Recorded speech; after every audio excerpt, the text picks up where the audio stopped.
So. Sorry. Wait. This is not uncomfortable, but it's very weird. This is the thing? This is the one. Absolutely. And now it almost couldn't have happened in a better way. Where do you want to be? So it was just like, Am I funny? Now if I go over here, am I still funny? Better strategy. Yeah, way better. I never thought about that. Yes, it worked. I don't see it 5 years from now that you're not my most famous friend. You really have to commit to something. Good to have something pushing you. That's cool. That was really cool. Yeah, it might be cool. This is On the Cusp. Hello, I'm Ben Greene, and welcome to On the Cusp. This week, my guest is Nicole Byer. Nicole has appeared on shows like 30 Rock, The Birthday Boys, and Chelsea Lately. She's a member of UCB teams like New Money and Search History, and she's one of the stars of the MTV show Girl Code. If this is your first time listening to On the Cusp, thanks for giving it a try. I hope you'll consider subscribing to the show on Stitcher, SoundCloud, or on iTunes. This week's episode is sponsored by the restaurant Thai Pepper at 6219 Franklin Avenue in Los Angeles.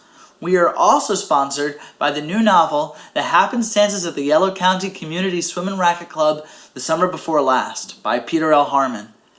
Happenstances is a funny, nostalgic novel about a group of misfits who work at a local pool, and it's meant for young adults of all ages. I can attest to that as a 28-year-old who recently read the book and loved it. And I'm not the only one. Reviewers are calling the novel charming, reminiscent of John Hughes, and a fresh and enjoyable summer read. So go out right now and get your copy of Happenstances. You can order the ebook or paperback at tinyurl.com/thehappenstances.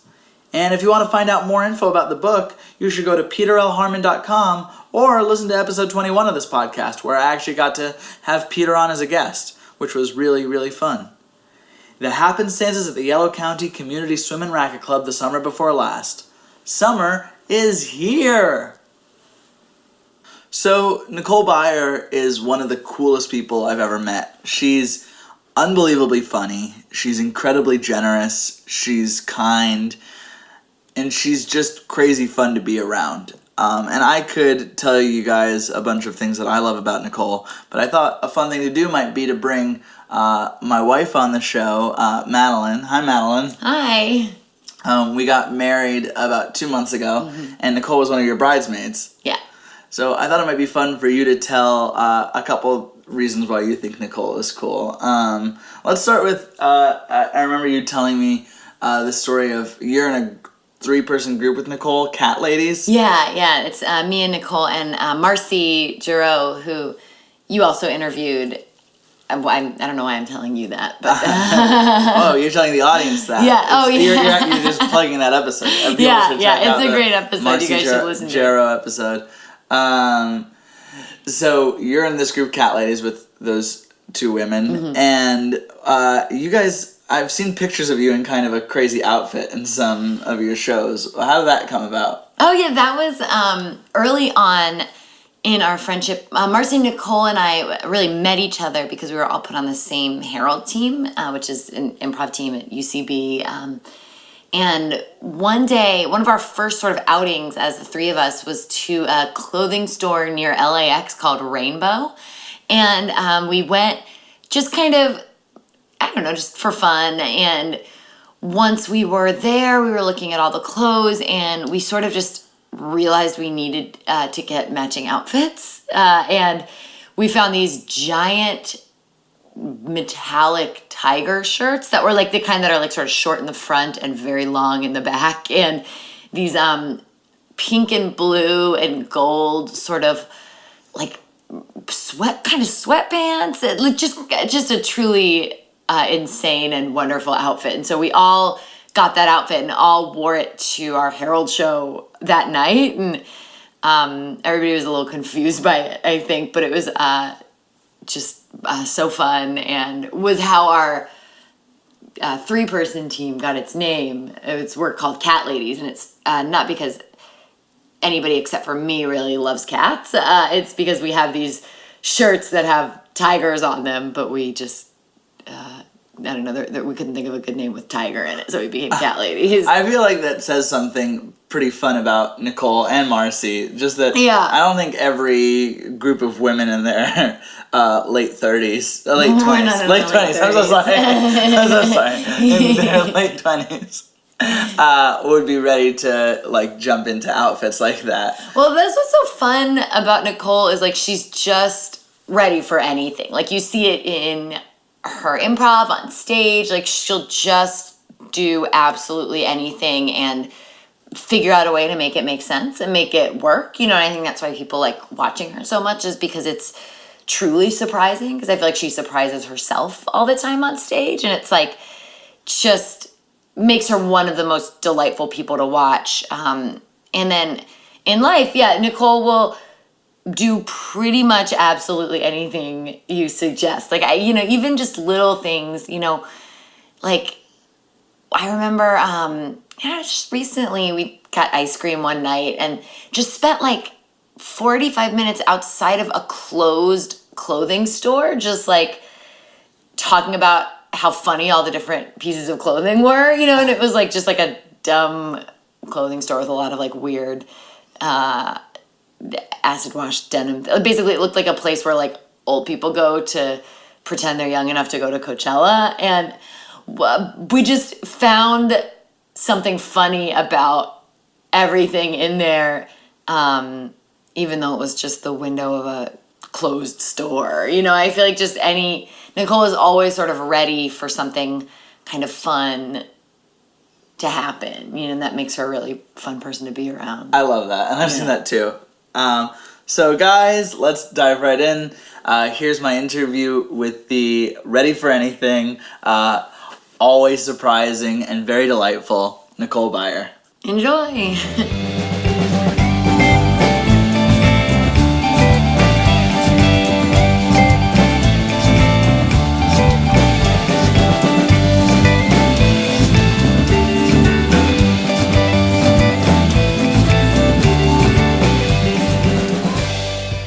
You were just telling me about a dream you had. Will you tell about that dream? Yes. So I had a dream that I was going down. Yeah, it was definitely going down an escalator. And at the end of it, there was like a little dog going down it too. And then all of a sudden, its legs started going in the escalator. So then I like ran down and pulled it out. And then its owner was like, "Oh no, I don't want that dog." So then I was like, "Oh, I guess I'll keep this little dead leg dog." And I just carried this little dog around for the rest of my dream with its like dead legs swinging. Also, I never cleaned off its legs, so it just had like crusty blood all over them. And they looked like raw chicken legs. It was so gross. And this was the last dream you had before you woke up? Yes. And what do you think it means? Oh boy, I can't even fathom what it means. Maybe it's like I don't take good enough care of my dog. I don't think that's what it means. I never walk my dog. Yeah, that might be an insecurity you have that. Oh, maybe. But it doesn't mean it's true. Maybe it's my like self-projecting that I don't really take. But you say you never walk your dog? No, John does. Oh, John walks your dog. Because John was gone for a year, so John's been back for a year, and I was like, "You walk the dog for a year." But I feed him. That's totally fair. I feed him. Because was this supposed to be your joint dog with John? We co-own this dog, and then John got a job in New York and left for a year, left me with this dog. I was like a single mom. And then he came back, and then I was like, "This is your dog." It was very much like a couple getting back together, but still like hadn't worked out things. It's like, I took care of this kid for a year. This is your kid too. Do you have weird dreams a lot? Or what is your typical kind of dream that you have? I do not have weird dreams often. I have weird dreams, or dreams that I can even just remember every couple months. And then sometimes they're like recurring dreams. I once had a dream that I was with a boy that I liked in a tub of beef stroganoff. Because I went through a phase where I really loved Hamburger Helper beef stroganoff. So I would eat it every day. And then I guess it like got into like my brain. And then it was just like this very sexy dream in Hamburger Helper. And I kept having that dream because I kept eating Hamburger Helper. And then another recurring dream I had was I would see my mom, and this is after my mom passed away. I I would see her and I would like be like, Mom, and she would look at me like she didn't know me, and then she would get into a white Ford Bronco, like what's his name from the O.J. Simpson trial? Kato Kalin would drive, and I don't know why it was a white Bronco, because my mother drove a minivan, and then she would like speed away, and then I'd try running after her, and then she'd be gone. And it was like a long time after the O.J. Simpson trial, so I don't know why it was O.J. specific, but I had that dream a lot. And then like that's about all I can remember. Oh, I have a lot of sinking dreams, where I sink into things. Like what kind of things? Like mattresses. Like sometimes I'll wake up and I'll feel like, and I'll be like, oh, like I'll reach out to try not to sink, but I'm not sinking. And that's about it. That's beautiful. My brain is very strange. So, were you born in New York? No, I was born in New Jersey. New Jersey? Mm-hmm. What part? Middletown. What's Middletown like? Middletown is a lot, okay, I used to be like, it's beautiful, but I just went back and I was like, oh, it's kind of not great. It's like just kind of like a basic suburban town. So like there's a lot of trees. It kind of looks like Chapel Hill. It's like a lot of trees, like houses. There's like a downtown-ish part. There's a lot of highways. There's like cool trendy areas like Red Bank. And then... Red Bank is right near it? Yeah. Oh, cool. Red Bank is super close. It's like the next town to me. So it's like... Middletown is like the whole, but I grew up in a very small part of Middletown called Lincroft, and then Lincroft is right next to like Red Bank and Little Silver. It's very weird because like I went to Middletown High School South, but then I grew up in Lincroft and I went to like Lincroft Elementary School, so it's like this big part with little parts. It's very weird. What did your parents do for a living when you were born? When I was born? And how they met each other? Okay, my mother was working at the University of Chicago, I believe as a secretary, and she was putting herself through school. And then my dad was a student, and my mom, I think, was maybe 5 years older than my dad, so she was an older lady. And I don't know how they met, but I think maybe she was tutoring him with English or something. I think she was helping him with English. I'm not quite sure. With English, was English not his first language? No, English was his first language. He was a science major, I guess, an engineering major. So, like, I don't think he was the best at English, or, like, math and science was, like, his jam. And then, like, sentence structure was, like, what is that? So I think she was helping him with that, or they just started dating. That's very foggy, because they're both dead, so I can't be like, hey, what was that again? And I don't think my grandparents, they're old. They're like, I don't know. So then they started dating, and they both graduated, and my dad got a job at AT&T in New Jersey, and my mom stayed in Chicago, and then they, like, wrote love letters to each other and fell even more in love, and then he came back to Chicago, they got married, and then they both moved to New Jersey and had my sister. And then my mom was told she couldn't have any more kids, and then I came along. Like a miracle. Or an accident. Oh, okay. But she was told she couldn't have any more kids. And she shouldn't have any more kids. That she couldn't. Oh, because I think she had 2 miscarriages or 1 miscarriage before my sister, and then had my sister, and they were like, oh, we're so thankful, we love this girl. And then I guess they kept raw donging, and then they had me, and then they were like, oh boy. Because my sister and I are a year and a half apart. And that's all the kids they had? Mm-hmm. I just have one sister who's older, but shorter, and doesn't look older than me. But my mom worked at A&S when I was little, which is like a Macy's that wasn't around for a super long time. And then my dad worked at AT&T the whole time I knew him. Or maybe he worked at... I feel like it was AT&T the whole time. Maybe Bell South? When did they pass away? My mom died in 2002, because it was the year after 9/11. Never forget.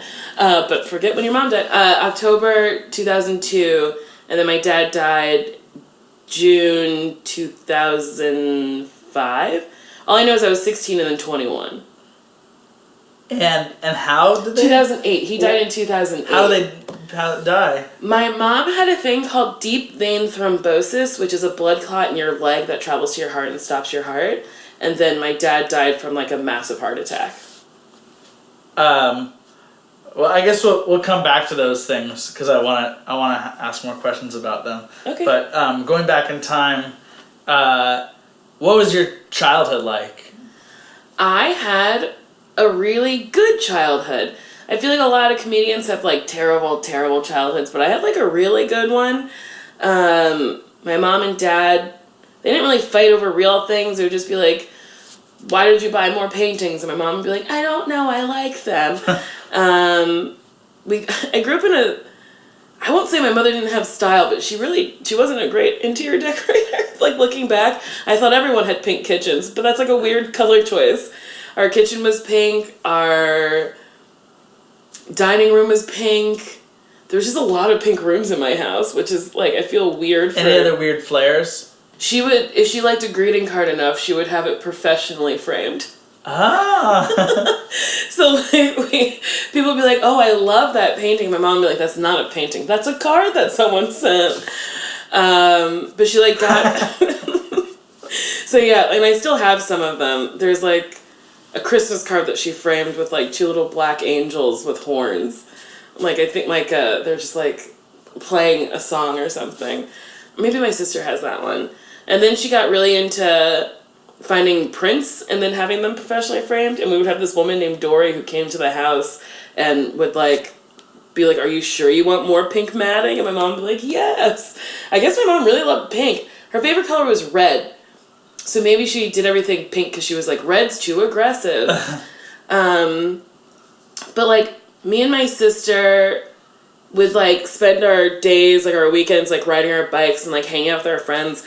And my dad would always go, don't go to anyone's house.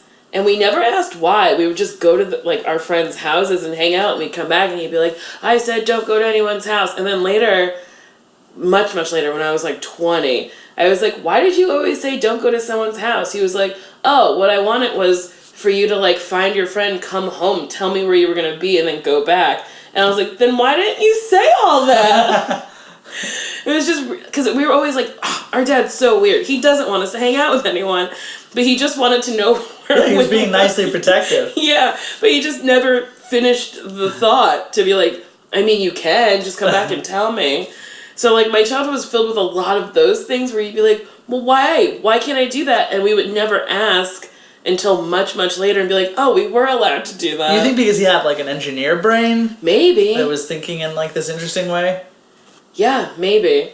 And I know my brain just didn't work the same way as his. Like we would constantly get into fights and he would make us do math problems. I hate math, like I really hate it. But he would like write out all these math problems and we had to do these like worksheets before we could like go outside. And it was so annoying. And then he had like this TV thing where me and my sister loves TV. I'm pretty indifferent, but I just like laying down. So like I'll watch TV if I can lay down.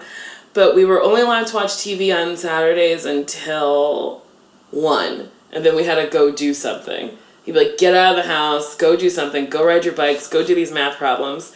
So he'd be like, either go ride your bikes or do math. And I'd be like, fine, I'll go ride my bike. Did it work at all? You hate math, but are you good at math from all this drilling? No, I'm not good at... Well, I'm good at figuring out tips because it's very easy. Like, I don't understand why more people just don't understand how to do a 20% tip. You just move the decimal point 1 spot and then double that first number. That is it. So, like, I'm good at figuring out how much, like, when things are on sale, how much they'll cost. Because then you just figure out that percentage. Mm-hmm. If you just do 10% and then multiply it by however much it is, that's how much you subtract from it, and that's the price of the item. But I like to play a game when I pay for things with cash. I like to guess before it tells you how much you get back. And then when I hit it on the nose, I'm like, yeah. Just it sounds like you're secretly passionate about numbers. Maybe. I mean, the older I get, the more I'm like, oh, I had so much in common with my dad. We only became friends like a year before he died. But like before that, it was just like fighting. What would the fights be like? Oh, I would just like do things and he would just get so mad at me. I remember in high school, I had a substitute teacher who legitimately was like, Nicole, sit down and do your work. And I was like, you have got to stop being a dumb cunt. Which is like... at the time, I felt so justified in calling this grown-up a cunt. But now that I'm an adult, I was like, it was wildly inappropriate and, like, bad, and I should not have done it. And when I got suspended, my dad had to come pick me up, and he was just like, where did you learn these words? And I was like, I don't know. And then he was like, what is wrong with you? And I'd be like, I don't know, what's wrong with you? And he's like, you can't do that. You can't turn that. There's nothing wrong with me. I just had to pick you up from school. I had to leave my job to pick you up from school because you called a woman a cunt. And then in that argument, I was like, I also got a tattoo. And he was like, what are you doing?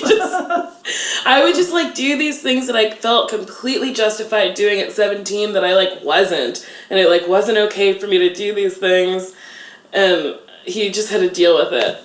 What was your relationship like with your mom? My relationship with my mom was good and bad. She was like my best friend, and I loved being around her, but I would also just like do things, like I would say nasty things sometimes, because she was always around. She was one of those women who lived to be a mom, like that was like her end game. And she really, really loved being a mom, and she was always at school with us. She was like a lunch aide, and she was in the PTA, so like she was just always there. So like sometimes I'd be like, ugh, nobody wants you around, and she'd be like, okay, well, all right, nobody wants me around. And whenever I was mean to her, she always had a present for me. And at first I'd be like, you don't really have something for me, and she'd be like, yeah, and she'd show it to me, and she'd be like, I bought you this, but you were just so mean to me, you can't have it. And it happened. That's like a cartoon. It was like a cartoon. And it happened all the time. And when she died, we found a bunch of gifts that she had never given us because I was mean sometimes. Like, there was these necklaces that were like for Catherine and Nicole when they turned 14 or something. And I'm sure when I turned 14, I said something nasty. So she was like, I'll just pack that back up and not give it to them yet. But, I did track and field.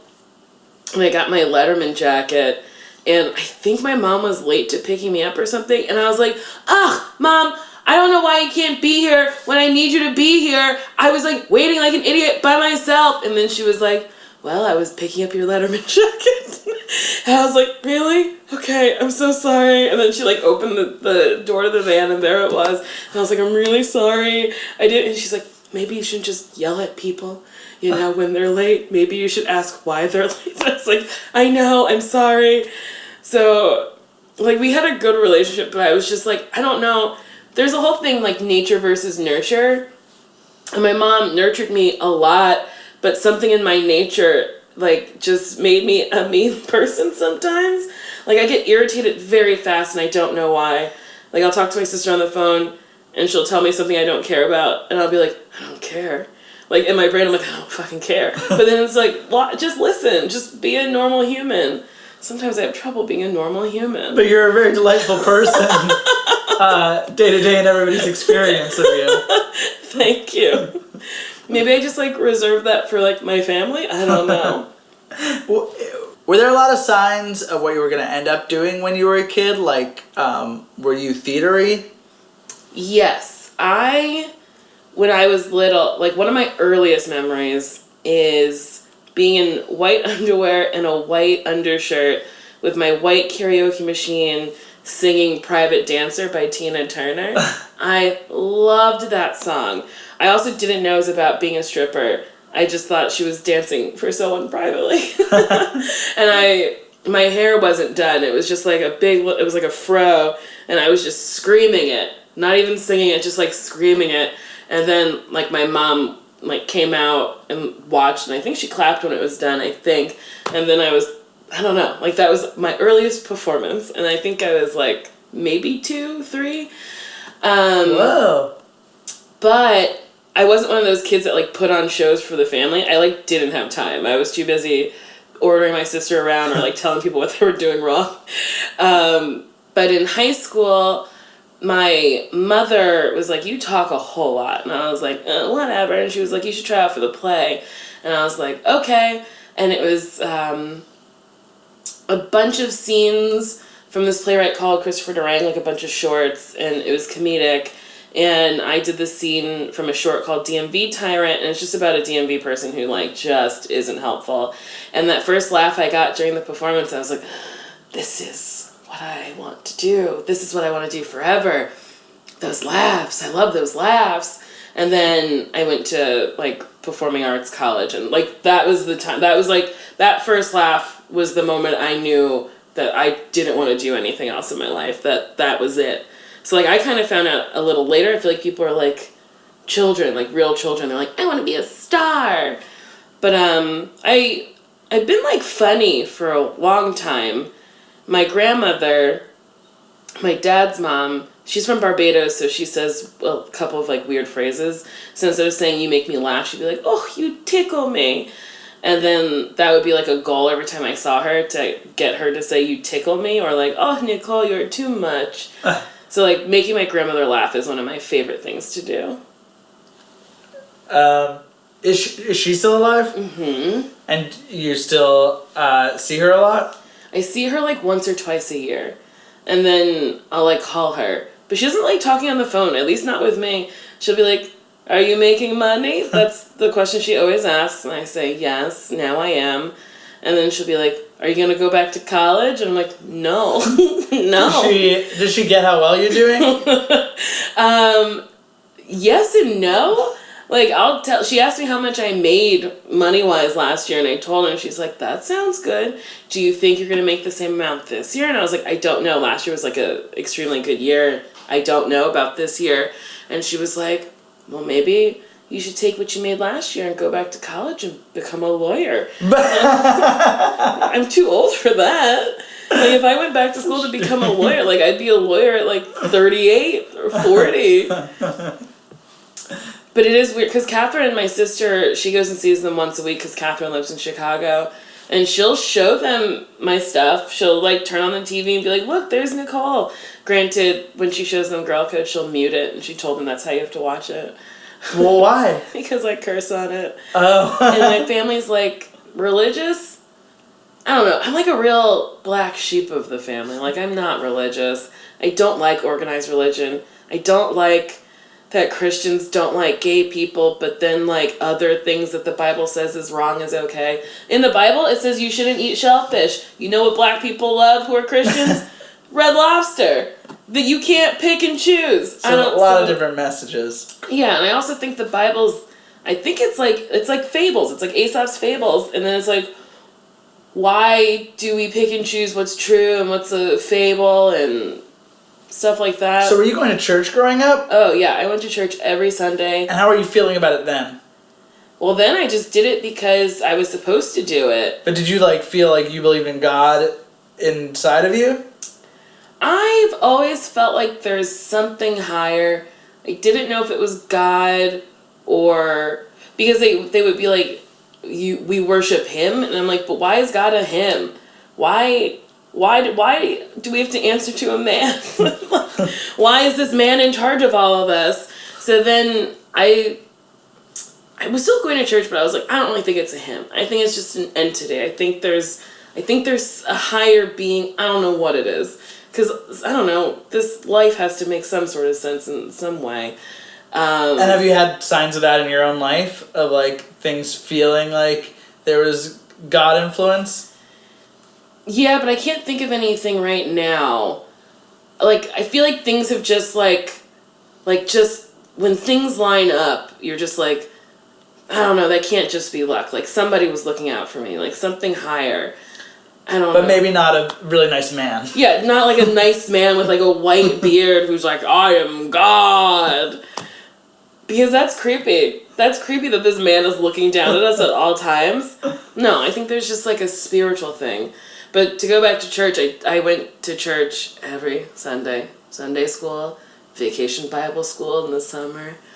And it was just a lot. And then when my mom passed away, my dad would always be like, you should go to church, your mom would like it. And I was like, yeah, but, like, at that moment, I think I, like, really stopped going to church at first because I was like, well, I don't like God. If God took my mother away and that was, like, his whole plan, I'm not down with it. I don't like it. I think it's rude. I still needed her. I was 16.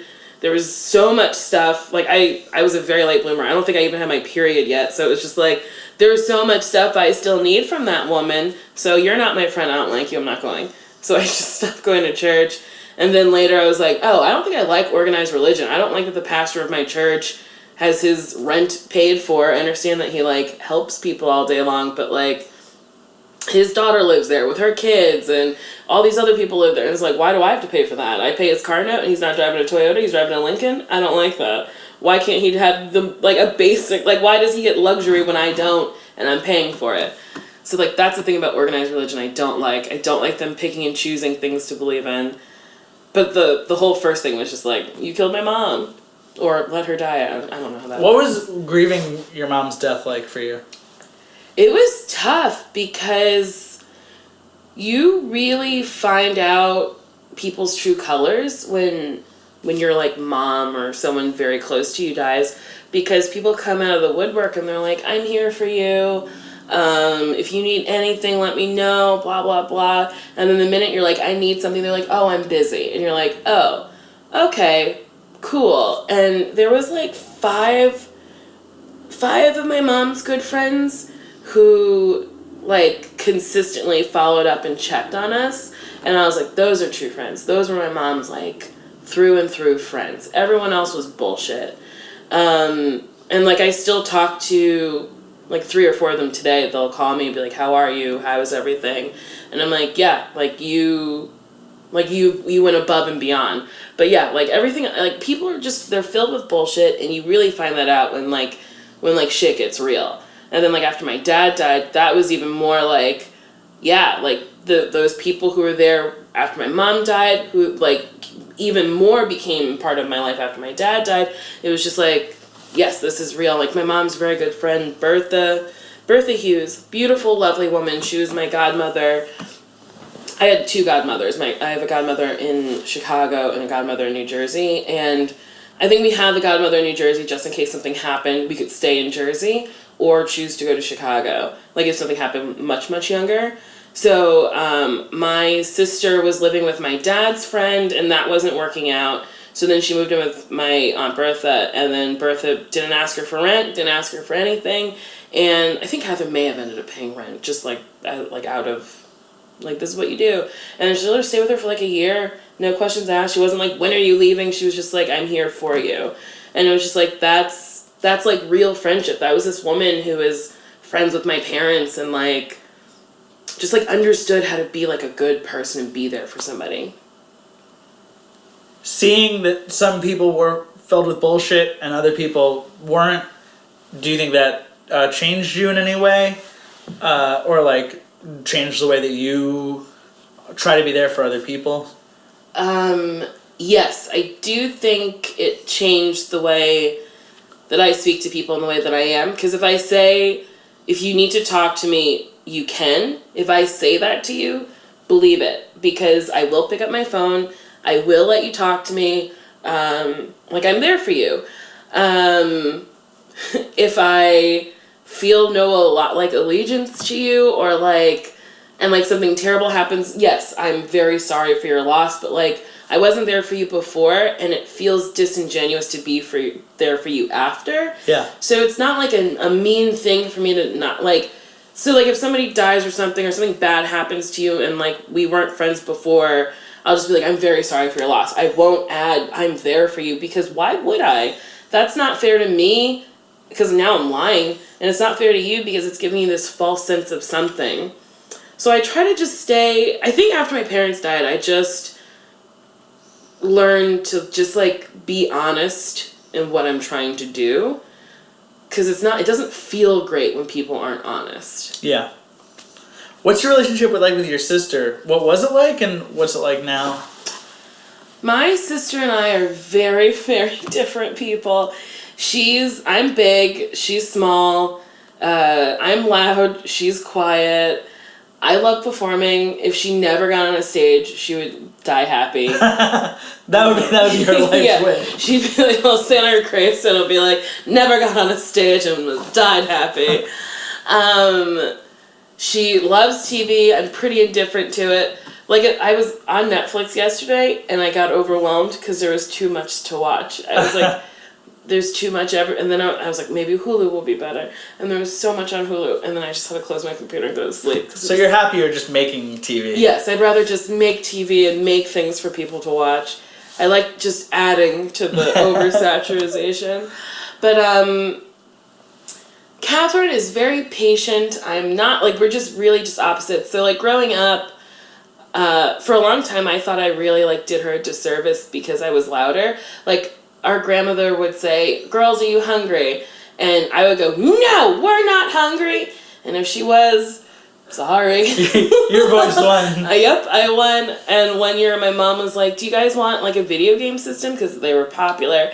And before Catherine, she, like, I think she was going to say yes, but I was like, nope, they're for boys. And then the next year, I was like, Mom, can we get a PlayStation? She was like, nope, they're for boys. So then we never got one. And it's my fault. And, like, we wanted a pool for a long time, and then my mom was like, well, we can't trust Nicole. We'll tell her not to get in the pool, and she'll probably bring out stuffed animals and say I wasn't alone. So, like, we never got things like that. And, like, if Catherine wanted a pool, like, sorry, I was a bad little egg. So, like, growing up, we were always, because we were so close in age, 1.5 years apart, so we were always together, and people always thought we were twins, and we were just known as the Byer girls, and we would, like, ride our bikes around town. We would just, like, play all day. And then we, like, got older, and she got really into school and was in, like, advanced things, and I don't know, like, we took separate cars to school even though we came from the same house. I was more interested in smoking weed and not going to class and barely graduating and, like, moving to New York. Like, by high school, we just had completely different interests. And what direction did she go off in? She went off to, like, a big state school. She went to the University of Illinois in Urbana-Champaign, which is, like, literally cornfields. Like, when we dropped her off, I was like, are you going to be okay here? And she's like, yeah, I really like it. And I was like, there's a man down the hall with his door open playing John Mayer. Are you sure you're okay with this? And she was like, I love it. And I was like, all right. So we, like, left her there, and she loved it, and she graduated, and then she went to Loyola University for her master's, and now she is a teacher's aide for special needs kids. Very cool. Yeah. Whenever people are like, what does she do? I'm like, because in my brain, I'm like, she helps the children. So that's what I say. And they're like, but what do you mean? I'm like, oh, yeah, she's a teacher, but she's, like, helping kids. So much patience. I couldn't do that. I would just be so irritated. And I went to a very small performing arts school in New York where I just did a lot of drugs, drank, and didn't learn very much. I didn't learn anything about, like, really performing or, like, finding my voice till I found UCB. You were there for how long? What was this called? AMDA? AMDA, the American Musical and Dramatic Academy. It sounds really great, but it, like, was not. It was not. How long were you there? 2 years. And was there ever a moment where you were getting something out of it? This is going to be the quote on their website. No. Well, Karen Malpede was my theater history teacher, and I loved her immensely. Like, I loved her so much. Because I spent a lot of time in high school reading plays. I didn't read books, I just read plays. I have so many plays in storage. And I had read all the plays in our curriculum, so, like, we could have, like, in-depth conversations about it, and all the other idiots in the class were like, oh, I didn't read it. I'm like, but why? Why wouldn't you read it? It's, like, it's great. So she would, like, give me other assignments. She would let me read, like, other things, like, more current things, and then we would just talk about it. So, like, that was a good class for me. I had this one teacher. Oh, what was her name? I can't remember her name, but she talked like this, and she'd go, people. I don't know why I don't ever do this in improv. Probably because, like, a teacher told me once that it was like, nobody sounds like that, but I swear she sounded like that. And she told this amazing story that I'll never forget. She was like, what was her name? Oh, whatever. She goes, you're gonna go to parties when you start performing in Broadway and Hollywood. And I went to a party once, and there was a bowl full of sugar and a bowl full of strawberries, and I dipped I dipped the strawberry in the sugar, and people, it was cocaine! and I don't think I've ever laughed so hard in my life. And then she was like, hey, settle down! I was just like, what do you mean settle down? That's the most insane story I've ever heard, if it's true. Those, all the teachers at AMDA were just insane people. And it really made me believe in that saying, those who can't teach. Because I was like, none of these people can do anything. They're all crazy people. So, yeah, AMDA was not helpful. And, yeah, you can put that on your website. I don't tell very many people I went there because they really like any success you get. They're like, see, look what we did. Like Jesse Tyler Ferguson, who's on Modern Family, was on Broadway a bunch before he hit TV, and that's all we heard about. We'd be like, Jesse Tyler Ferguson, blah blah blah, blah. And Jason Derulo went to AMDA. He was a semester behind me. How surprised would you have been then to learn how successful you were going to be? Or did you always see this coming?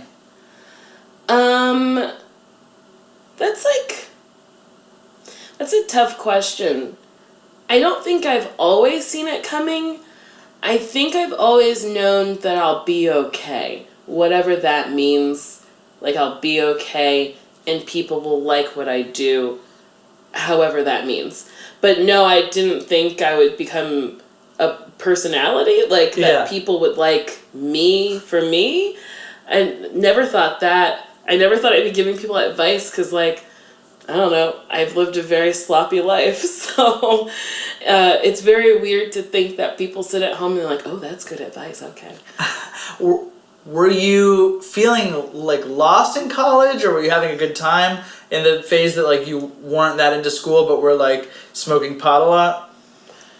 I didn't feel lost. I was like, this is what I was meant to do. I was meant to be in New York and do a lot of cocaine, smoke a lot of weed, and drink a bunch. That's what I was meant to do. I ran through so much money my first year of school because my dad sent me and my sister to school with my mom's Social Security that we got after she passed away, which was it was $60,000. It was a good amount of money. And I ran through that in a year because I was like, cocaine! I love the cocaine! And I just really loved it. I was partying is everything. I could stay out all night, and then I got pizza for breakfast, and it was great. And my second semester, my dad was like, well, I guess or not my second semester, my third semester, because it's only 4 semesters. It's you go for 2 years, and then you can transfer to a new school university and start as a junior, allegedly, but they're in the middle of a lawsuit because that's not true. Okay. You start as a freshman and a half. It sucks. So I worked at Lane Bryant part-time, which is a plus-size ladies store. I worked there part-time my second year of school, my third and fourth semester. And that was tough. Had I just been a smarter person and spent less money and partied a little less, I would have just been okay and I wouldn't have had to work at all my first 2 years in New York. So how long were you doing cocaine for? I did cocaine pretty consistently from, I guess, I went to college at 18, so 18 to 20. Every day, every night. And the guy we would get it from was a delivery service, and you'd get in, sometimes he'd be in a limo, and you get in this limo, and it would take you around the block, and he'd drop you off not where he picked you up, and you just walk back to where you were. That's not very convenient. No, it wasn't. It was terrible, but it was great cocaine, it was great blows, just wonderful. And we would go to this bar called the Blarney Stone, which is on 47th and 8th, because they didn't card, and they let us just drink insane. It was very irresponsible of them to let us drink as much as they let us drink. My drink of choice was a Long Island iced tea, no ice, no Coke. So it was just gin, vodka, tequila, and whiskey. I think those are the ingredients. It's 4 liquors. But I stopped doing cocaine there was one night I came into the city. I think it was the summer after my 4th semester, and in between me moving in with my friend Black and White Amanda. These 2 girls, both named Amanda. One was black, one was white. So we called So her. her name ended up being White Amanda and Black Amanda? She's still on my phone as Black Amanda. And she'll never not be Black Amanda. So I came into the city and got an 8-ball, or an eighth, which is it's not a lot. I think it's 2.5 grams of cocaine.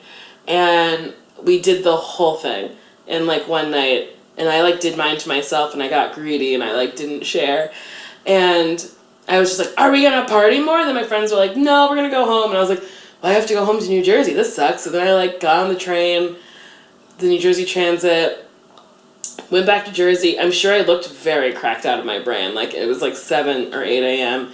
People were going to work, and I was just I'm going home.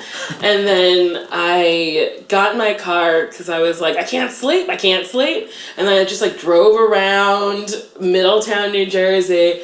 And then I got home and I cleaned my car out. I cleaned our garage. I cleaned the downstairs of my dad's house. And I was just I can't sleep. So I went to the grocery store and I got Cortisone and Cough and Cold, which will put you to sleep. It's it's kind of like NyQuil, but not really. It's just cold medication that makes you drowsy. So I took a whole box of that to go to sleep. I don't know why I took the whole box. And then I fell asleep for 3 days. Oh my god. Yeah, That's alarming. I know. I fell asleep. And I guess I stopped cleaning my room midway through because my mom had gotten us these couches in our room, and they had a pull-out bed for when people slept over. And mine still had the plastic on it because I never used it. So I fell asleep on the plastic, and then I woke up, I don't know, 10, 15 hours later, and my face was stuck to the plastic, and I had 100 missed calls from my friends. They were like, where are you? And I ignored all of that and went right back to sleep. I literally slept for 3 days.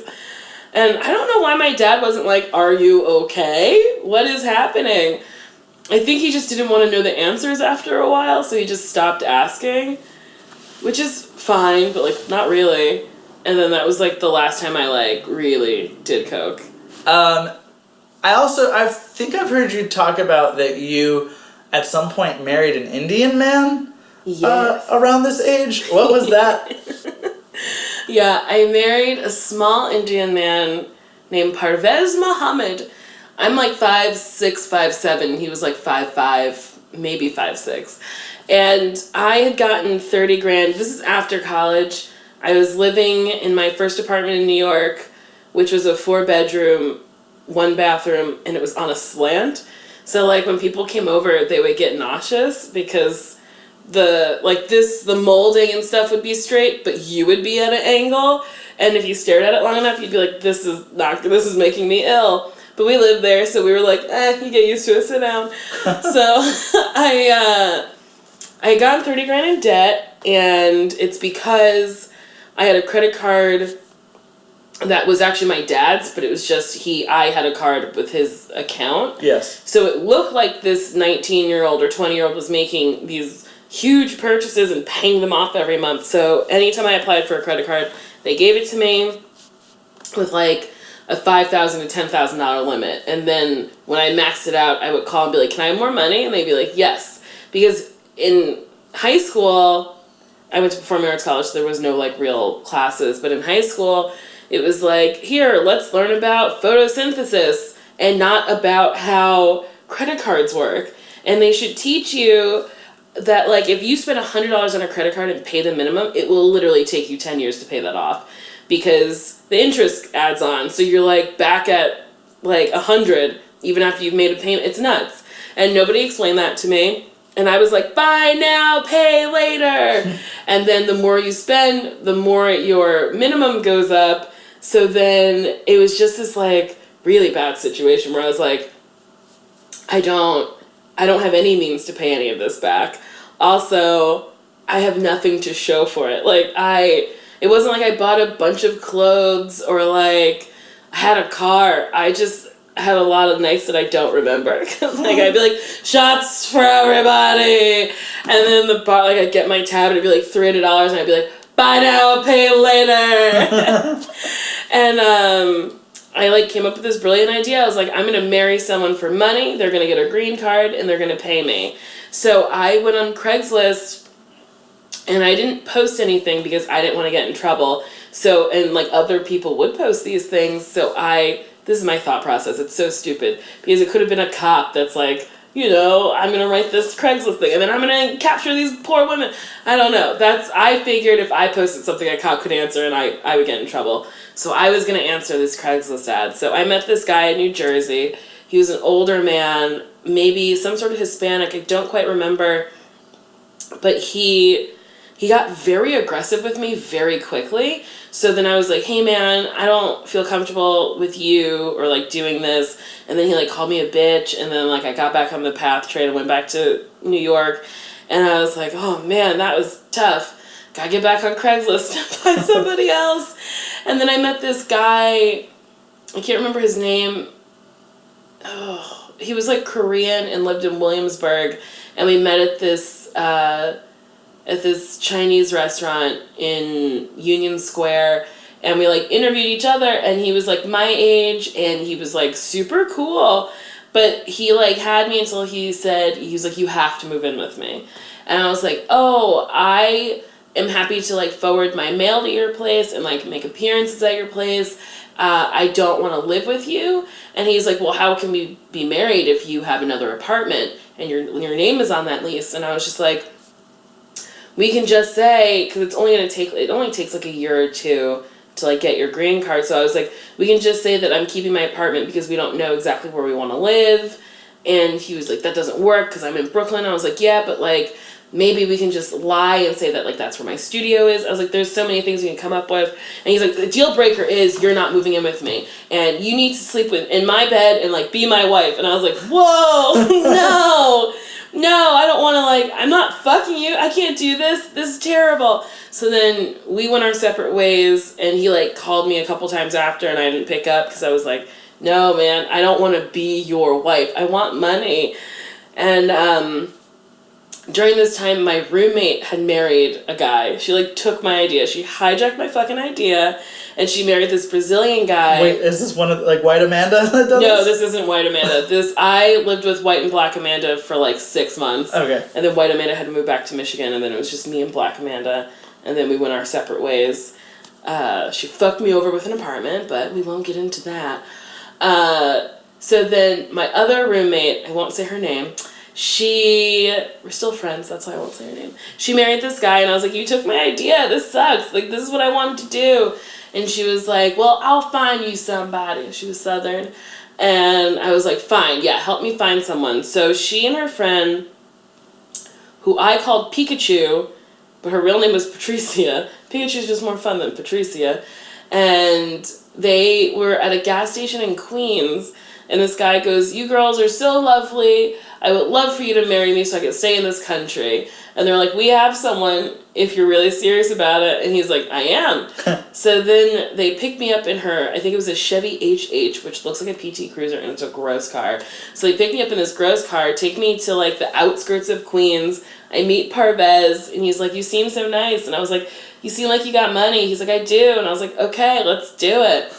So then literally, I think 2 days later, we went to City Hall and got our marriage certificate. Like, we essentially got married, and then, or filed for it. And then we came back like 3 days later and then got married in front of a justice of peace. Her name was Dory, and I'll never forget. And she was like, oh, y'all look so happy together. Now you kiss. And I was like, I've only known this man for like 6 days, and now I have to kiss him. Our kiss is I have a picture of it. It's in storage, but it's the most awkward looking kiss in the world. Really? I would Yeah. love to see that picture. Because I have like blue eyes and bangs, because I went through a phase where I only wore blue contact lenses. So I had blue eyes, bangs that weren't done very well, and I'm wearing this David's bridal dress and weird ballet slippers, and then I'm wearing a coat, I think, in the picture because it was cold. And then my friend who had married the Brazilian guy, my roommate, was my witness, and then his witness was this guy in this huge turban. So the pictures literally just look insane. And then we were married for a year. And then, so I was 20 when this happened, because my dad passed away June when I was 21. When my dad died, I told him I needed a little bit more time, and he said, take all the time you need. And I said, okay. So then... I think I called him, that was in June, I think I called him in, like, September, October, because, like, I was trying to sell his house and clean the house and settle all of his money and whatever stuff, because he didn't have a will, so then it was just, like, a lot of work, and then I, like, called him, he doesn't return my calls, I keep calling him, he doesn't return my calls, he calls me and leaves me a message, and he's like, you're a bitch, and I was like, what is happening, and I was like, and I left him a message. I was like, can you just call me so we can talk? And then I didn't hear anything from him. And we had done, like, one interview, so I don't know if he had gotten his green card and, like, didn't need me anymore. He also only paid me half, so this may have been, like, you're a bitch, like, I'm not paying you the rest, or you took too long. Like, I don't know. Because he didn't contact me when I told him I needed time. So I don't know quite what happened in our relationship.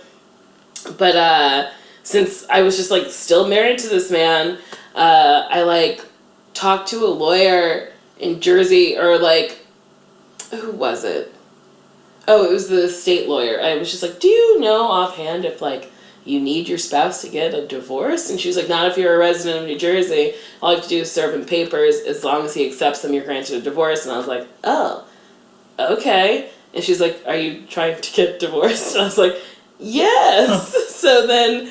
the woman who was tying up my dad's estate helped me file for divorce from my husband, and then we served him papers, and he accepted them, and he was notified where he could show up at court. He didn't come, and then I was granted a divorce.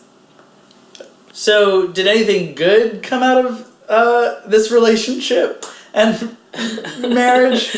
Yes, 2 good things came out of it. I got my hair done, got a new weave, and I started taking improv classes because I was so far into debt by the time I had heard about UCB and the Pit and the Magnet, which are, like, the 3 big schools in New York when I started. Now there's, like, the Annoyance and other shit. I didn't have any money because all my cards are maxed out, so then I had this money, and I put it in my bank account, and then I immediately signed up for classes, and then... loved classes so much that, like, I kept signing up for classes with the money that he gave me. Had you seen UCB shows before you started taking classes? Nope. So how'd you hear about it? I had heard that, well, in school we had an improv class. It was like improv that you would then use in your scene work. And then our teacher mentioned, he was like, there's just places that do improv, and you're very funny and you're good at it, and you should look into those theaters that just do improv. And I was like, oh, okay.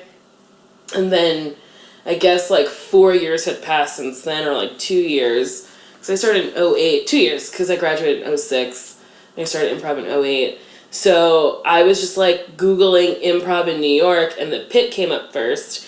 And then I applied to be an intern, and then they had too many interns or something, so then I was like, fuck the Pit. I have no idea why that was my mindset. I was just like, fuck it. And then I found UCB, and then you had to have, like, maybe already taken a class to be an intern, so I was like, oh, fuck it, I'll just pay for it. Also, the Pit's website was hard to navigate, and I think maybe UCB's was, like, a little bit easier, and it's pretty arbitrary how I ended up at UCB, and not the Pit or the Magnet. And then I signed up for classes, and I loved it. And when did Doppelgangers come about? That's a team that you did with Sashir Zameda, Sashir and Keisha Zoller.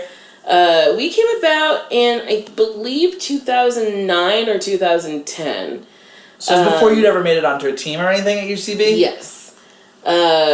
I had gone through all the classes, and then I started working at the training center, and I had auditioned for Herald Night, and I got to the callback round, because I had a really good... Sashir and I auditioned together, and we're just very good together. And in my callback, they separated us. I think all 3 of us were separated. Because at that time, we had been known to be a good team, and we had won cage match a bunch, which was very hard for non-weekend teams to do. It's weird, because out here, there are no weekend teams. And in New York, you go from Herald Night to a weekend team, and that's like your like last day of school is considered to me a weekend team. Yeah. They're like a house team or whatever.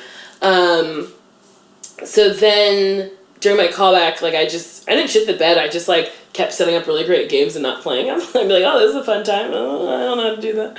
So I didn't get put on a team, and then, oh wait, were we a team? Yeah. So then we just like, oh, maybe then after that we won cage match a bunch.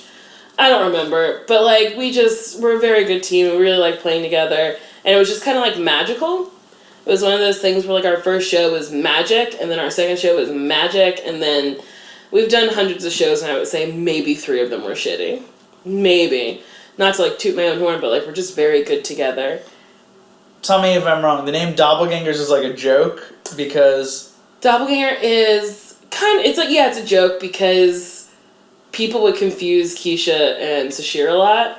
Sometimes they would confuse all of us a lot, but usually it was Keisha and Sashir. And I think Sashir, maybe Keisha was the one who came up with it. It definitely wasn't me because, at first we were 2 separate teams. I was a 2-man team with Sashir, and Sashir was a 2-man team with Keisha.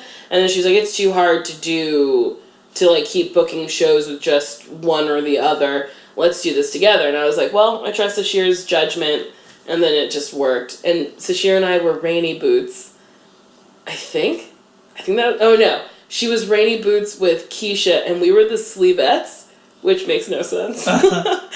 And then we became Doppelganger.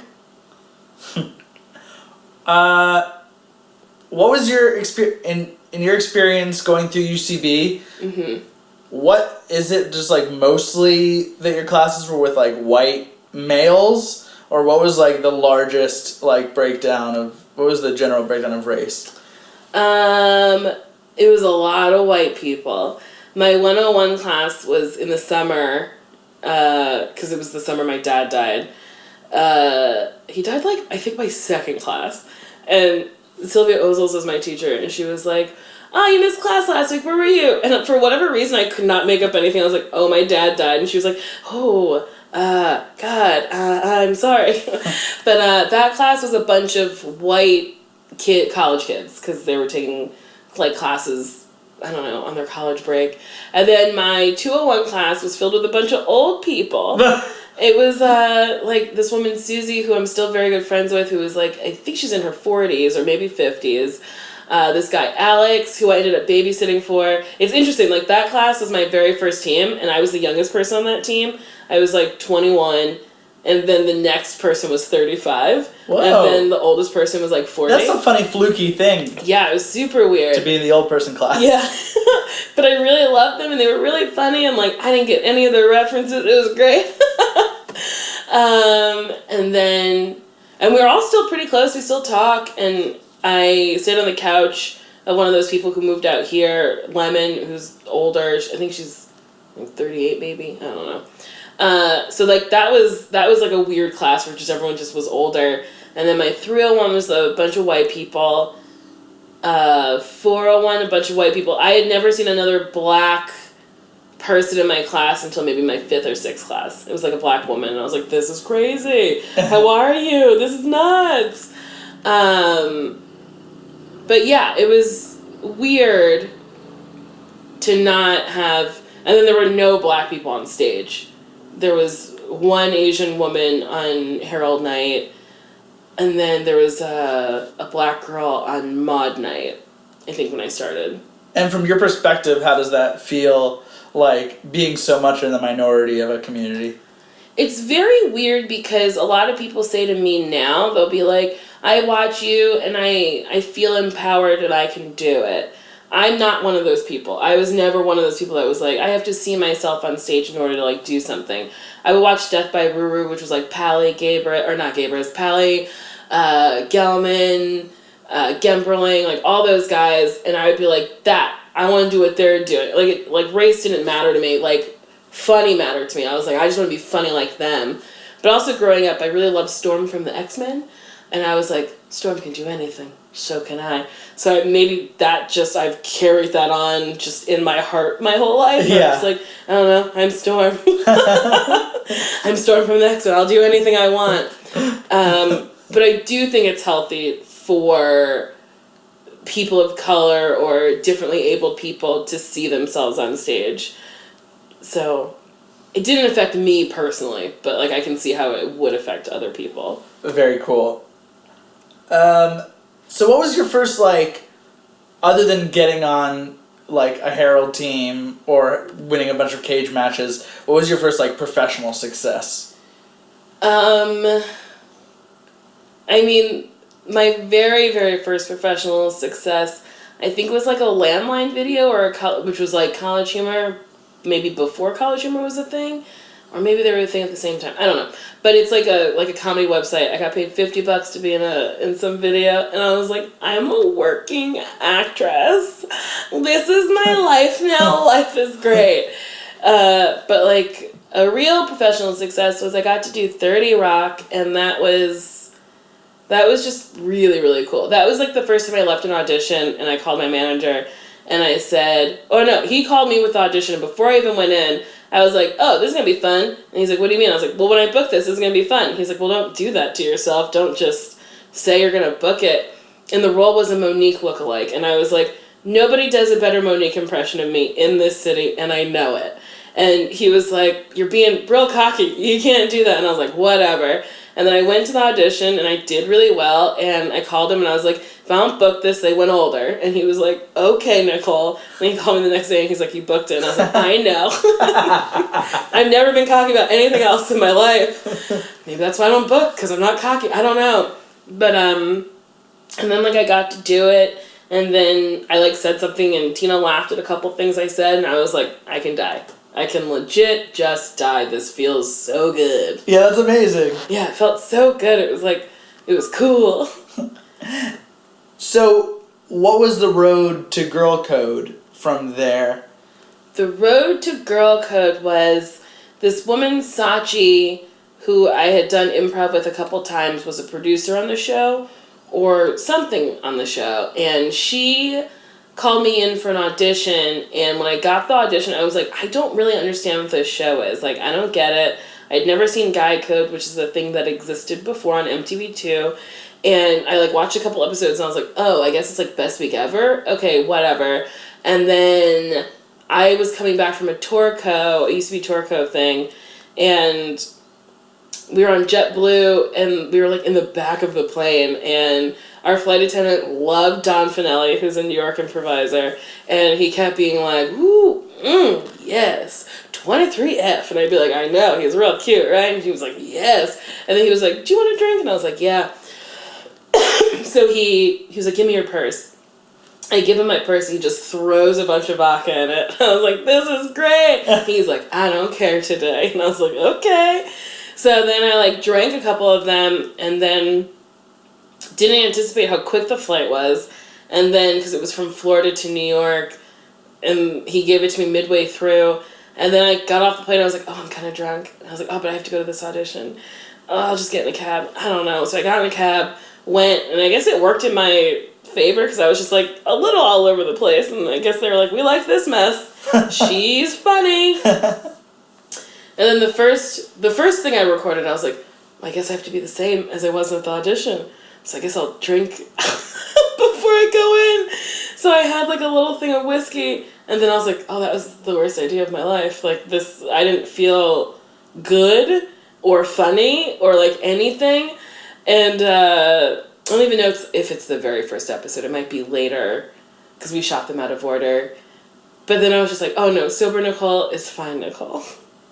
So I shoot all of them sober. That's a good lesson. Because people ask me all the time if I'm drunk on them. No. Oh, really? Yes. People always consistently think I'm drunk. When I'll do college shows, and sometimes I want you to fill an hour, and I only really have, like, 30 to 40 minutes of material, so I'll do, like, a question and answer after, and they always are like, hi, are you drunk right now? I'm like, no, maybe I love life too much, so it seems like I'm drunk, but I'm not. So was Girl Code what made you start to get like recognized out in the world and like brought you to like another stage of your career? Oh yeah. I owe everything to Girl Code. The only reason why people know who I am and let me do things is because of Girl Code, and it's really cool. Yeah, how did that feel as it was happening? It's, you know, like how people they're an overnight sensation, and that's never true. It's always like someone has been hustling for like a long, long time. I've been doing comedy for like 6 years, like every night of the week, and just like working my ass off and like doing a lot of free shit. And then one night the show aired, and I had like, I went from like maybe 500 Twitter followers to like 100,000, and then like my phone, I couldn't use it for a minute because it was like blowing up so hardcore, and I was like, this is nuts. Blowing up with what? Like tweets and Instagram followers, and then like people texting me like congratulations, and it was just because I guess like the first season no one had seen anything like that, like women speaking so candidly about women's stuff. So I think it was like not revolutionary, but like pretty insane. Because like, I don't know, a lot of like women's, like I've very rarely do hear someone talk about periods openly on TV, because it's a lot of male writers who are just like, periods, ew, and it's like, it's just blood, it's not that bad. But I mean, it is gross, but it's fine to talk about. So like I do think like it empowered women a little bit, and then people seemed to really like me. There was like 3 of us that people really liked. It was like me, Carly, and Jessime. And I always think it's weird when people like me, because I'm like, it's all true things. Yeah, when I was first watching Girl Code like a couple years ago, I was like, you really stand out on this show. Thanks. I think it's because... That's just really funny. Well, I also don't have the same opinion as some girls. Like, a lot of girls will fall into, like, a slut-shaming thing, or be like, well, you know, don't be nasty in front of guys. And I'm like, ugh. Just, like, live the life you want to live. Like, if you want to be a nasty bitch, be a nasty... Just do it. So I think that's why I stand out, because a lot of the time I'll be like, no. No. And you're very, very funny. Oh, thank you. And... Did Girl Code lead to, like, a stand-up career? Mm-hmm. I had never done stand-up before Girl Code, but a lot of the girls on Girl Code are stand-up, so then colleges... the show really resonates with, like, college-age people. So I kept getting offers. They were like, they'll pay you X amount of money for you to come do 20 to 30 minutes of stand-up. And I was like, that's scary. I haven't even done a one-person show because that scares me so much. And then my manager was like, Nicole, this is people like putting money on a table and then you actively not walking to it. And I was like, okay, I'll try it. I was like, I'll do 1, and if it goes okay, I'll do more. So then I did the 1, and what they don't tell you is they already know who you are, so they're already on your side. So like I messed up one joke and I just went, oh fuck. And then the crowd went, yeah! And I was like, oh, you guys are really easy. I just said, fuck, you guys got so excited. And then they got excited again. I was like, oh, I get this. Okay. So the whole first year I was doing stand-up, I had maybe 15 minutes of material, like of good material, maybe, not even. And then the rest was like filler and fluff. And now I've got like a solid 25 to 30 that I'm like very proud of. And my manager's always like, let's submit to the half hour, the Comedy Central half hour. And I'm like, yes. No. Because once you do that, you should have another 30 minutes that you have. Like, oh, wow. Because once it's on TV, you try not to do that whole set over and over again, because then people are like, well, I just saw that on TV. I can see that online. Why do I want to see it live? So... So you will do that eventually, but you need a full hour before you do a half hour? I would really love to have a full hour before I had a half hour. Oh, I don't... Stand-up is it's hard.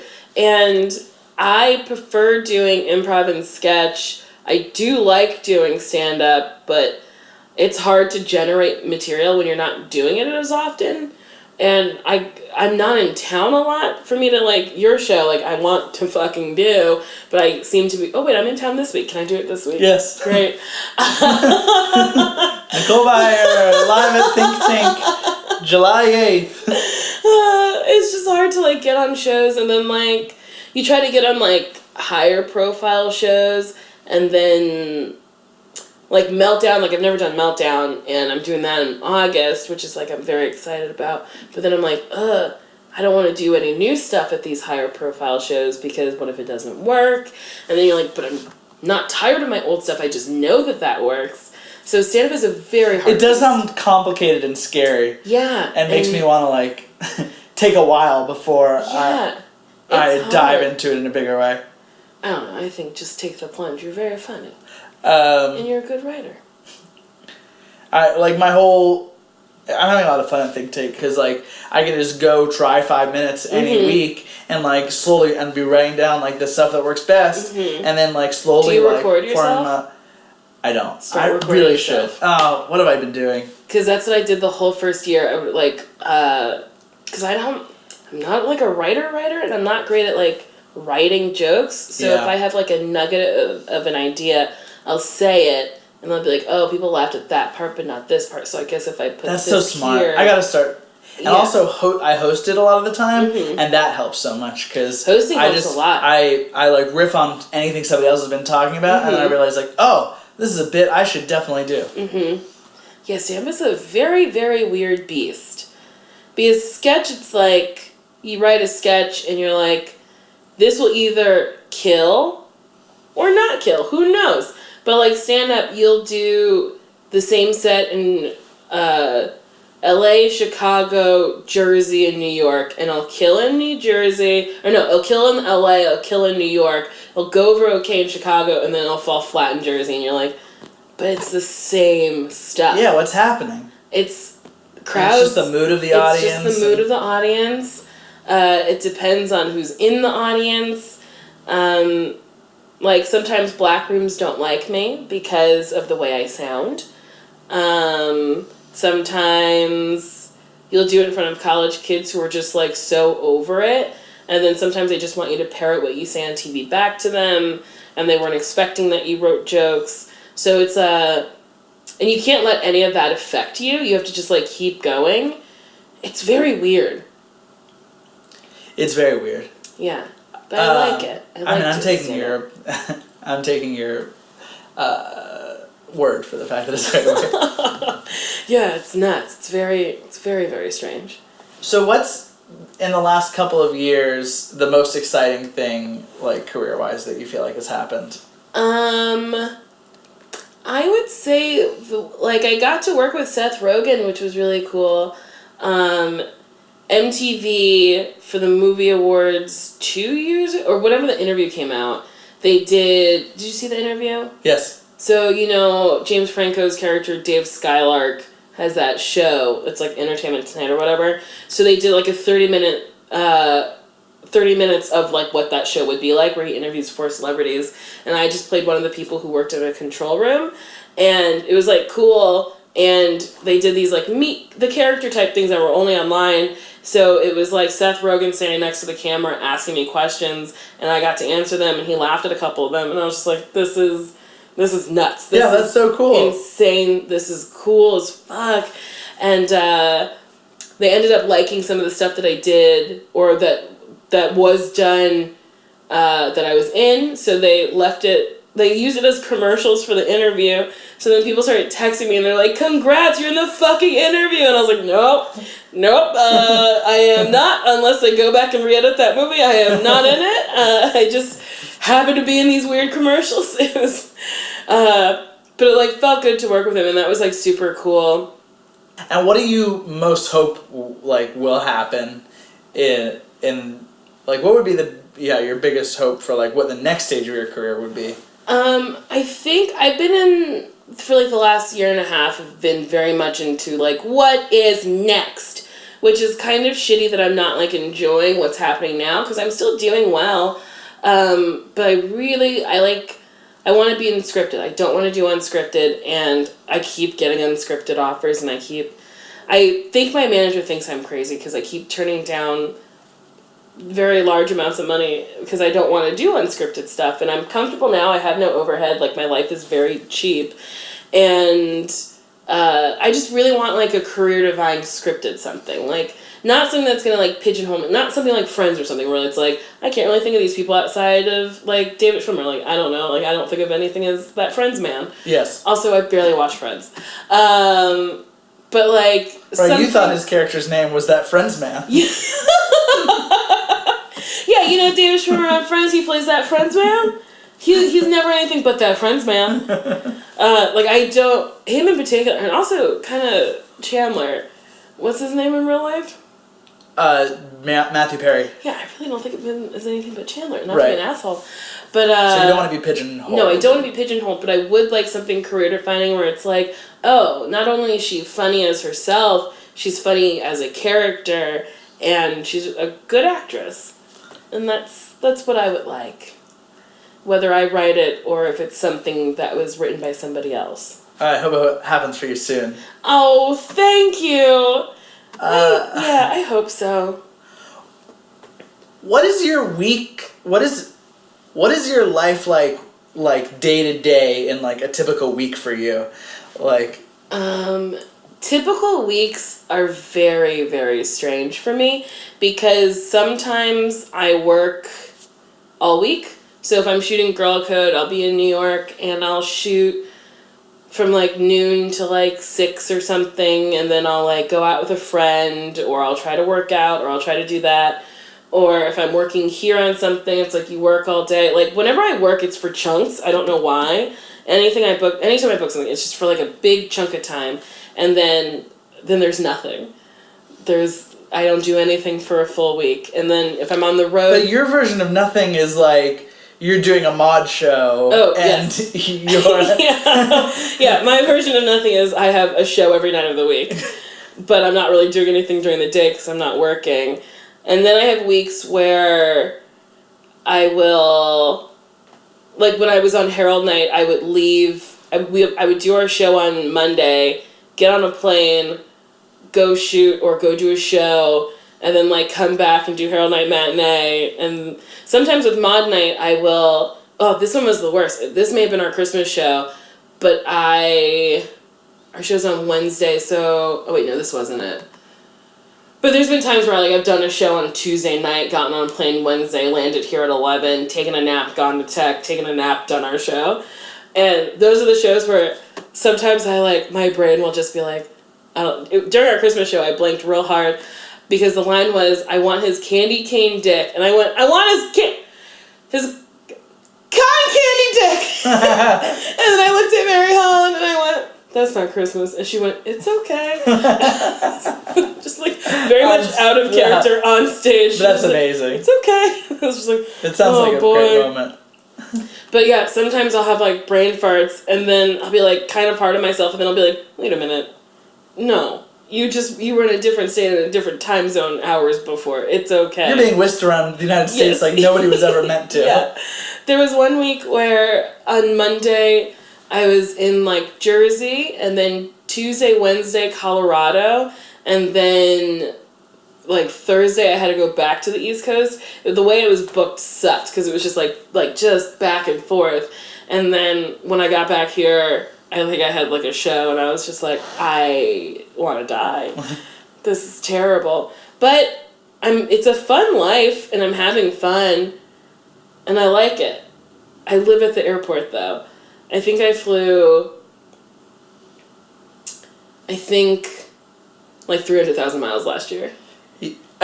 300,000. Uh-huh. Are you... Which is so much. Have you entered, and how many miles, like, across your life, do you know? No, I don't know because it restarts every year. But I'm Diamond Medallion on Delta, which is the highest you can be. And then you have to fill a certain amount of miles for it to be next year. Next year I'm also Diamond Medallion. I'll probably lose my status next year. That's not fair. Traveling. You shouldn't lose. Yeah, if you don't keep traveling, you'll lose your status. So you like it, but what would you edit in your like day-to-day life to make it perfect for you? It would be that you would be on a scripted TV show, and would you travel less? Yes, I would have to travel less because I'd have to be here to shoot the scripted show. But I don't mind traveling so much. but sometimes I do because I miss things here. Uh-huh. Like, for whatever, like, they did essentially like a RuPaul's Drag Race at UCB, and I missed it, and they were like, do you want to judge it? And I was like, of course I want to judge it. All I like are drag queens. But I couldn't because I was doing some school.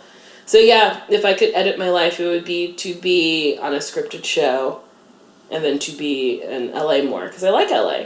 I have made very good friends here, and I like it. If somebody you cared about, like, had just graduated college and moved to LA, and you wanted to give them advice about, like, how to tackle everything, what would your advice be? I think my advice would be to find your tribe, which is, like, such a weird thing to say, but, like, figure out what you want to do and find those people who are doing it and get in good with them.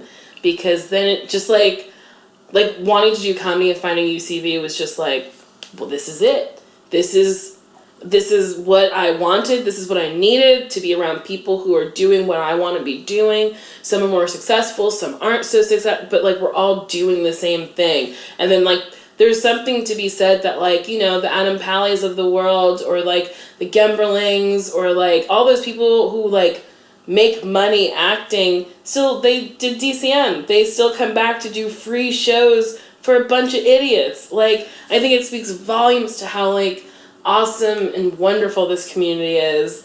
So, like, I would say find your community, figure out what you want to do, and then do it. Don't talk about it, just do it. That's beautiful. Thank you! So you've obviously done really well. What are your, like, insecurities about, like, or worries about what your career, like, what might happen to your career at this point?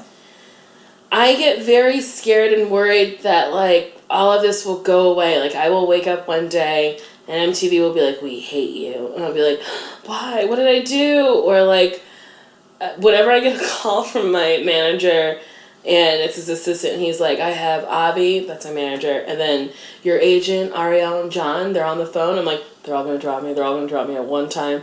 They hate me. I know I'm funny, and I know I do things well, but in the back of my brain, I'm like, something bad's going to happen.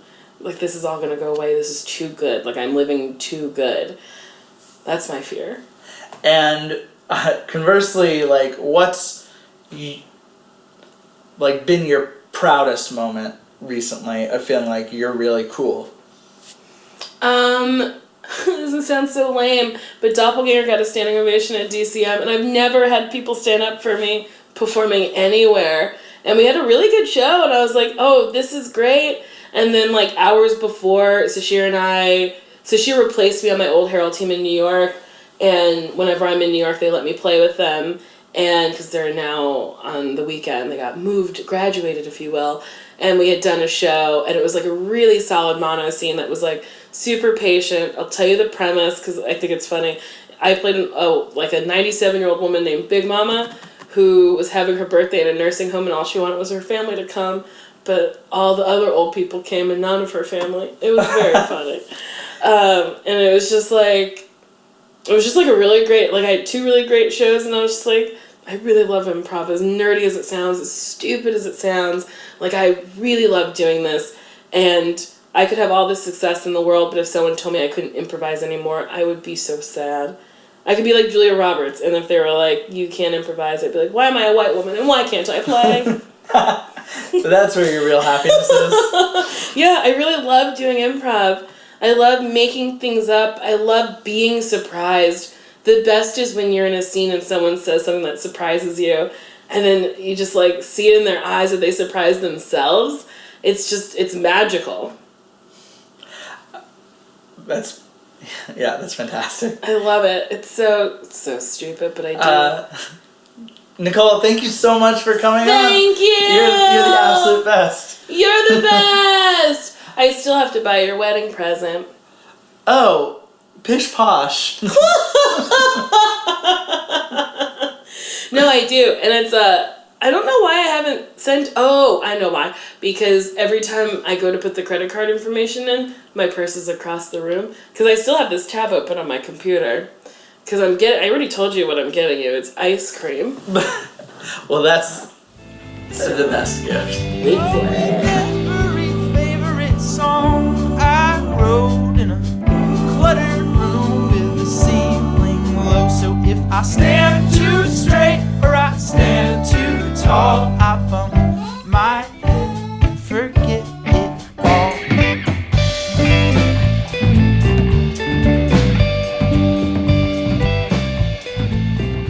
So that was my interview with Nicole Byer. How lucky am I to know Nicole? Very lucky. If you want to see Nicole perform live, you can see her performing with my sketch team, New Money, the second Wednesday of every month at UCB Sunset in Los Angeles. Or you can see her with her group, Search History, every Sunday night at 11 at UCB Franklin. Thank you guys so much for listening to On the Cusp. If you want to make my day, and it really will make my day, please consider leaving a review for the show on iTunes or rating us. Special thanks to Casey Trela and Hi-Ho Silvero for all the music in this episode, to my sound editor Joe Burge, and to my producer Cece, excited for Space Jam 2, Pierce. This has been On the Cusp. Beanie, beanie, beanie, beanie, beanie, da-doom, doom, da-doom. That's your outro music.